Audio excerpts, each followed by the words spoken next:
Magandang araw sa inyong lahat. Ako nga po pala si Dato Manoj Chikasan at ngayon po tatalakayin natin ang patungkol sa taxation in Spanish-Philippine. So bago natin yung pag-usapan, ano nga ba ang taxation or taxes? Ang pagbibigay ng tributo o buwis noong sinaunang panahon ay isang paraan ng pagtanggap ng mga dato sa mga serbisyo at paggawa mula sa kanilang mga nasasakupan. Ito ay hindi isang pagsuporta sa pamahalaan o sa isang sistemang pang-ekonomiya, kundi isang uri ng pagkilala at paggalang sa kapangyarihan ng mga dato. Sa kasalukuyan, ang buwis ay isang sistemang legal na pagbabayad ng pondo ng mga mamamayan sa pamahalaan upang suportahan ng mga serbisyo at proyekto nito. Ito ay sinasagawa sa pamamagitan ng pagkolekta ng buwis mula sa mga individual at mga negosyo batay sa kanilang kita o iba pang mga batayang pamantayan. Sa madaling salita, ang pagbabayad ng buwis sa kasalukuyan ay isang legal na obligasyon ng mga mamamayan sa pamahalaan, habang ang pagbibigay ng tributo noong sinaunang panahon ay isang uri ng pagkilala at pagtanggap ng mga nasasakupan sa kapangyarihan ng mga dato. During the Spanish colonial period in the Philippines, the Spaniards imposed various forms of taxation. One of the main forms of taxation was the tributos or tributes. The purpose of these tributes was to develop and improve the island, maintain them, pay the salaries of government officials, and cover the expenses of the clergy. Another form of taxation was the cedula personal tax, along with taxes on land and agricultural production. The taxation system during the Spanish period was compulsory, and all the Spanish colonies, including the Philippines, were required to pay taxes as a recognition of Spain's sovereignty over the colonies.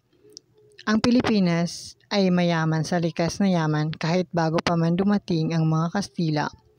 Ngunit ang ating mga ninuno ay isang pangunahing nakikipag-ugnayan sa isang ekonomiyang pangkabuhayan at bagamat ang pagbabayad ng tributo o buwis, handog o ang obligasyon na magbigay ng serbisyong paggawa sa mga dato sa ilang sinaunang komunidad sa Pilipinas ay maaaring kamukha ng pagbubuwis, ito ay lubos na iba sa kasalukuyang kahulugan ng konsepto.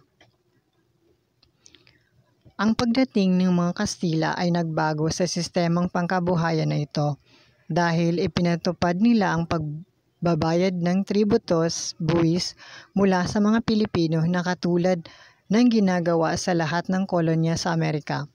Ang layunin nito ay ang maglikom ng mga pondo upang pondohan ang mga pangangailangan ng mga isla, tulad ng mga sahod ng mga opisyal ng pamahalaan at mga gastusin ng mga pari. Ang kahirapan na hinaharap ng mga Kastila sa pagkolekta ng pondo mula sa tributo ay ang pagkalat ng mga tahanan na kanilang nalutas sa pamamagitan ng pagsasagawa ng sistema ng reduction o sa pamamagitan ng paglikha ng pueblos, kung saan pinagsama-sama ang mga Pilipino at binigyan sila ng mga lupaing sakahan. Sa mga sumusunod na panahon, ang mga encomenderos ang namahala sa mga pamayanan at sila binigyan ng gantimpala mula sa Espanya. Sa kanilang mga serbisyo, hindi kasama sa pagbabayad ng tributo ang mga prinsipales, mga alkaldes, gobernador, mga kabeza de barangay, mga sundalo, mga miyembro ng civil guard, mga opisyal ng pamahalaan at mga taong walang tahanan. Ang encomienda system ay isang sistema ng pamamahala na ipinatupad ng mga Kastila sa panahon ng kanilang kolonisasyon sa Pilipinas. Ito ay isang sistema ng paghahati ng lupa at mga taong naninirahan dito, kung saan ang mga Kastila o mga enkomendero ang nagmamay-ari ng mga lupa at may kapangyarihang mamahala sa mga taong naninirahan dito. Sa ilalim ng encomienda system, ang mga enkomendero ay may responsibilidad na pangalagaan at protektahan ng mga taong naninirahan sa kanilang encomienda. Sa kabayaran, ang mga inkomenyero ay nagkakaroon ng karapatan na mangolekta ng mga buwis o tributo mula sa mga taong naninirahan sa kanilang teritoryo. Ang mga tributo na ito ay maaring ibinabayad sa pamamagitan ng mga produkto o serbisyo.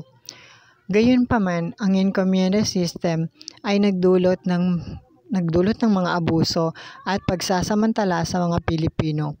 Maraming mga enkomenyero ang nagpapahirap at nang-aabuso sa kanilang mga nasasakupan. Dahil dito, noong mga sumunod na taon, ang sistema ay unti-unting binago at pinalitan ng iba pang mga sistema sa pamamahala. Sa panahon ng Spanish Philippines, may ilang mga mahalagang tao na may kaugnayan sa pagbibigay ng buwis. Narito ang ilan sa kanila. Una ay si Miguel Lopez de Legazpi. Siya ang namuno sa unang permanenteng kolonya ng Espanya sa Pilipinas at nagsimula ng sistema ng pagbabayad ng tributo o buwis sa mga Pilipino. Ang pangalawa ay si Juan de Salcedo, isang conquistador na kasama sa ekspedisyon ni Lopez de Legazpi. Siya ang namuno sa pagtatag ng mga pueblos at pagpapalaganap ng mga sistema ng tributo sa iba't ibang mga lugar sa Pilipinas. Pangatlo, si Fray Domingo de Salazar, isang Espanyol na paring Dominiko at unang obispo ng Maynila. Siya ang lumaban para sa mga karapatan ng mga Pilipino laban sa pang-aabuso sa sistemang tributo. Fray Juan de Plasencia, isang paring Fransiskanong misyonaryo na nagsulong ng pagpapatupad ng tributo sa mga katutubo. Siya rin ang nagturo ng mga konsepto ng pananampalataya at mga Kristiyanong gawain sa mga Pilipino. Panglima, Alkalde Mayor, mga lokal na opisyal na itinalaga ng Kastila upang mamahala sa mga lugar at mangolekta ng mga buwis mula sa mga tao sa kanilang nasasakupan. Ang mga nabanggit na mga tao ay naglalarawan sa mga papel na may kaugnayan sa pagbibigay ng buwis noong unang panahon ng Spanish Philippines. Sila ang mga namuno sa pagpapatupad ng sistema ng tributo at nagkaroon ng malaking impluwensya sa pamamahala at ekonomiya ng kolonya. Si Miguel Lopez de Legazpi ay isang Espanyol na conquistador at kolonisador na naging pangunahing figura sa pananakop ng Espanya sa Pilipinas. Siya ang namuno sa ekspedisyon ng Espanya na naglalayong magtatag ng isang permanenteng kolonya sa Pilipinas. Isinilang si Miguel Lopez de Legazpi noong 1502 sa Zumárraga, Guipúzcoa, Espanya. Bilang isang veteranong sundalo at administrador, siya ay nagkaroon ng malalim na kaalaman at karanasan sa mga paglalakbay at ekspedisyon. Noong 1564, siya ang namuno sa ekspedisyon ng Espanya na naglayag mula sa Mexico patungong Pilipinas. Noong 1565, nakarating ang ekspedisyon ni Lopez de Legazpi sa Cebu kung saan siya ay nakipagkasunduan sa lokal na pinuno na si Raja Tupas mula sa Cebu. Itinatag niya ang isang unang permanenteng kolonya ng Espanya sa Pilipinas sa isla ng Panay na tinatawag niyang San Miguel, ngunit ito ay pinalitan sa pangalan na Arevalo ng mga kasunod na mga namuno. Si Lopez de Legazpi ang nagpatuloy ng pagpapalawak ng teritoryo ng Espanya sa Pilipinas. Kasama ang kanyang mga kasamahan, siya ay nagtatag ng mga pamayanan at mga pamahalang lokal sa iba't ibang uri ng mga lugar tulad ng Cebu, Manila at iba pa.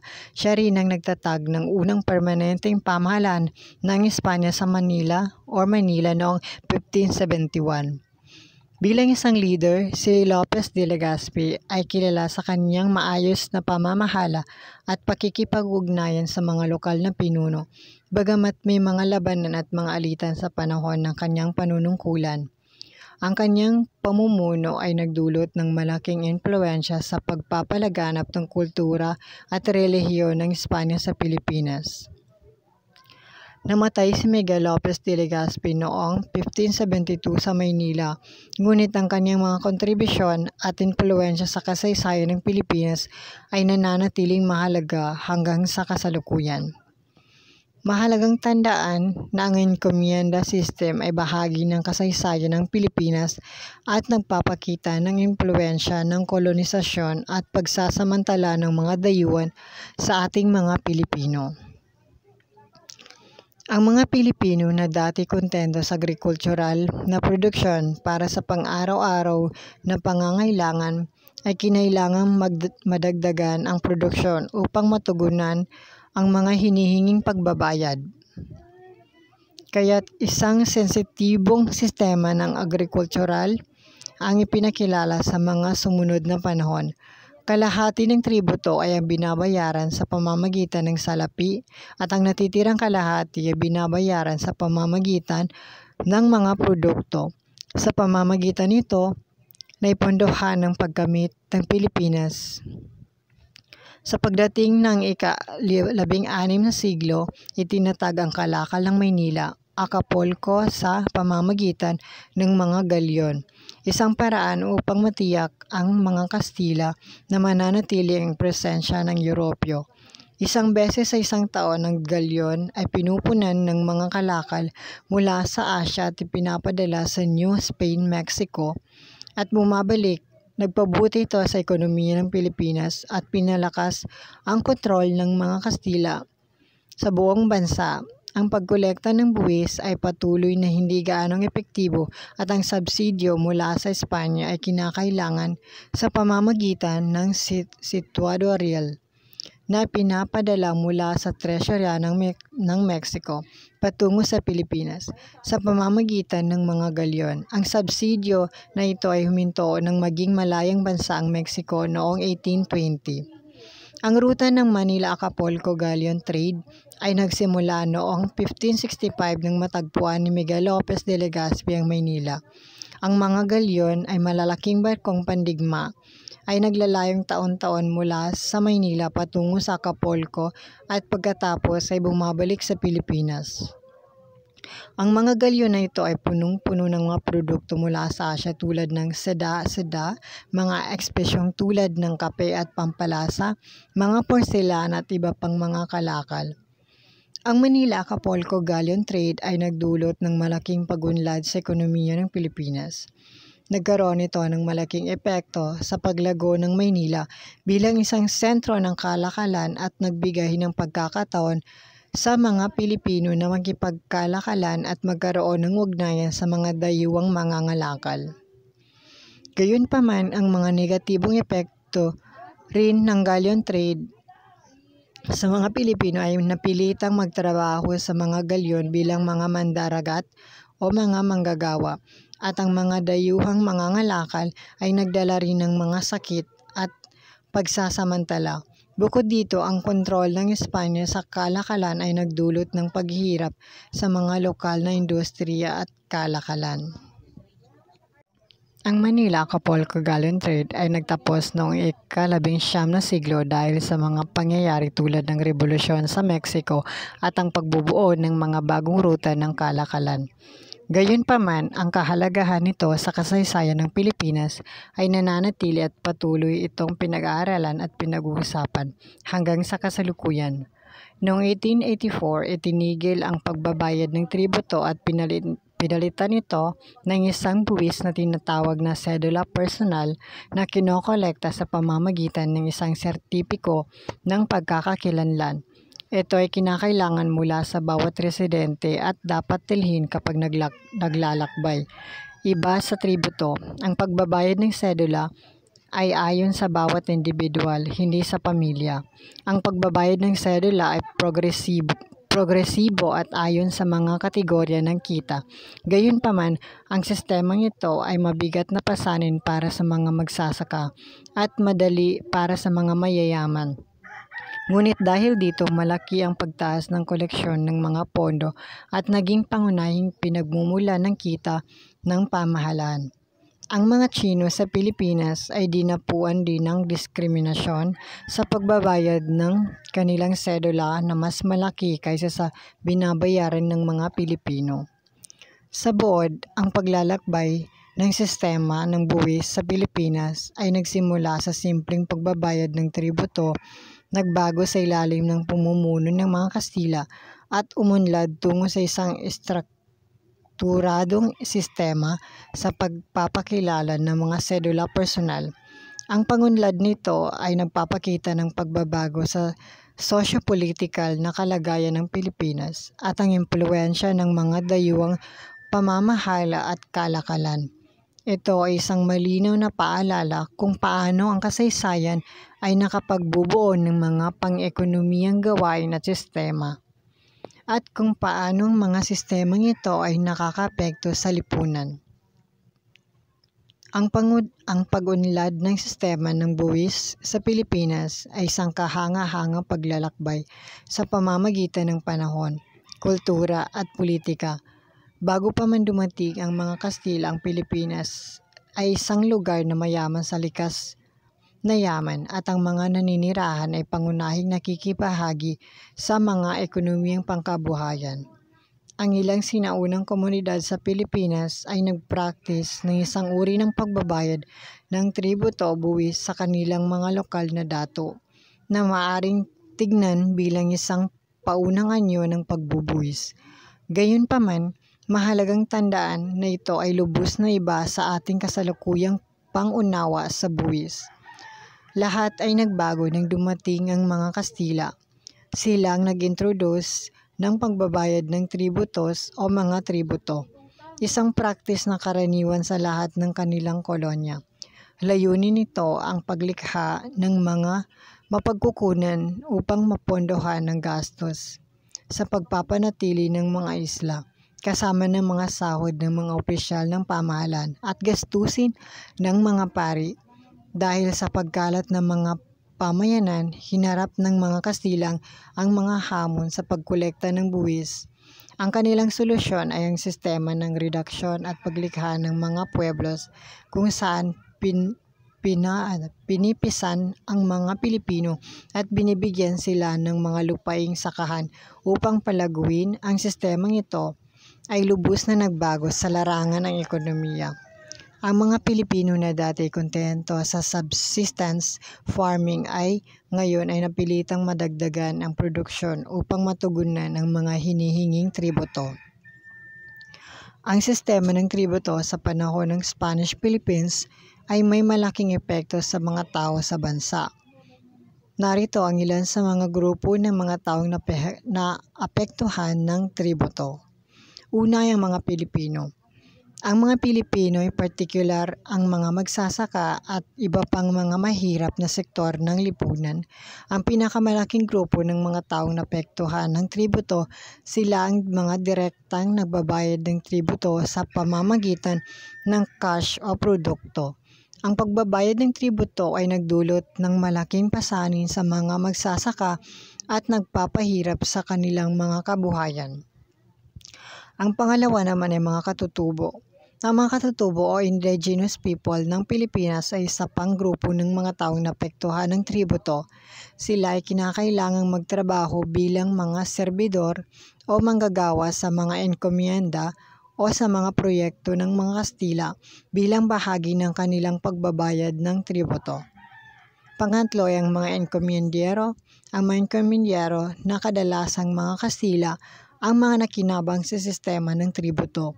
Sila ang mga nagmamay-ari ng mga lupa at may kapangyarihang mangolekta ng tributo mula sa mga tao sa kanilang enkomienda. Ang mga enkomendero ay nagkaroon ng malaking kontrol at impluwensya sa mga lokal na pamayanan at mga taong naninirahan dito. Pangapat ay mga praile. Ang mga paring Espanyol o mga praile ang mga tagapagtupad ng sistema ng tributo sa mga parokya. Sila ang nagpapatupad ng mga regulasyon at nangongolekta ng tributo mula sa mga parokyano. Ang mga praile ay may malaking impluwensya sa mga tao at komunidad sa pamamagitan ng kanilang papel bilang mga relihiyosong leader. Ang mga nabanggit na grupo ng mga taong ito ay ilan lamang sa mga maapektuhan ng sistema ng tributo sa panahon ng Spanish Philippines. Ang sistemang ito ay nagdulot ng mga pagsasamantala, paghihirap at pagkakait ng kalayaan sa mga Pilipino. So yun lamang po.